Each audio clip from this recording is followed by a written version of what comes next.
ሰላም ውድና የተከበራችሁ ቤተሰቦቼ እንደምን አላችሁ? እኔ በጣም ደህና ነኝ፣ እግዚአብሔር ይመስገን። እንግዲህ ዛሬ ይሄን ወረቀት ግን ከፊት ለፊት ባላረገው፣ ምክንያቱም ያው ተመሳሳይ ጉዳይ ነው ይዘሽ የመጣሽው እንዳትሉኝ ብዬ ነው። ማለት ለኔ በጣም አስፈላጊ ነገር ስለሆነ ነው እንደዚህ እያደረኩኝ ያለሁት ማለት ነውና ትናንትና ከጋሼ ጋር ተገናኝተን ነበረ፣ እዩም ነበረ እና አንዳንድ ነገሮችን ለማውራት ሞክረን ነበር። ጋሼ ለኔ ቃል የገቡልኝ ነገር ነበር እና ዛሬ ይሄን ነገር ማድረግ አልቻለም መሰለኝ ጋሼ። እኔም ከዚህ በላይ ጋሼ እንዲጨነቁ ወይም መጫን አልፈልግም። በራሴ መንገዶች ነገሮችን ለማስተካከል ሞክራለሁ ማለት ነውና ጋሼም ተነጋግሮ ነበር ይመስለኛል ከሱ ጋራ እና እሺ ያለው አይመስለኝም። ሊመለስ ፈቃደኛ ይሆን አይመስለኝም እዚህ ለመምጣት ማለት ነው። እኔ ደግሞ በእንደዚህ አይነት ጉዳይ ታስሬ መቀመጥ አልፈልግም። እሱ እንደፈለገ እየሆነ ነው ያለው፣ እሱ የራሱን ህይወት እየኖረ ነው ያለው። ስለዚህ እኔ ደግሞ እዚች ጋር ለምን ቴንሽን ውስጥ ገባለሁኝ? ለምን የራሴን ነፃነት አጣለሁ?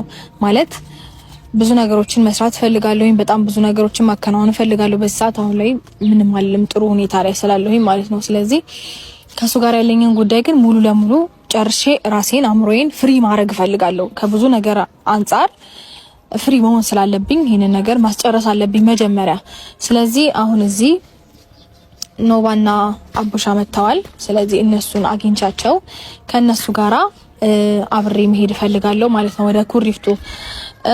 ማለት አናግሮኝ ሄዶ ነበረ፣ እሱንም ለማግኘት ኖባ ሄዶ ነበረ ወደ እንትን ኩሪፍቱ ወደ ደብረ ዘይት ቡርክን ያገኘው ብራን ያገኘው እና ሊያገናኘው የቻለ አይመስለኝም ከአብርሽም ጋር እና ስለዚህ ሁለቱን ወንድሞቼን ጠርቼ እዛው ያለበት እሄዳለሁ ማለት ነው። ስለዚህ አብረን እናስፈርመውና ጉዳዩን በሙሉ ጨርሳለሁ ማለት ነው። ምክንያቱም እኔ በእንደዚህ አይነት መንገድ መቀጠል ለኔ ከባድ ነው ከዚህ በኋላ ማለት እኔ እንዴት እንዳሰበው አላቅም። ማለት ለጋሼ ቃል ገብቶለት ነበረ እመጣለሁ ብሎ ጋሼም እንደዚህ አይነት ነገር ባይኖር ኖሮ እንደዚህ ባይተማመን ኖሮ ከሱ ጋር ባያወራ ኖሮ እኔን እንደዚህ ሙሉ ኮንፊደንስ ተሰምቶኝ ይመጣል ነገሮች እኔ በመፈልገው አንቺ በመትፈልጊው መልኩ ይስተካከላል ብሎ አይለኝም ነበረ።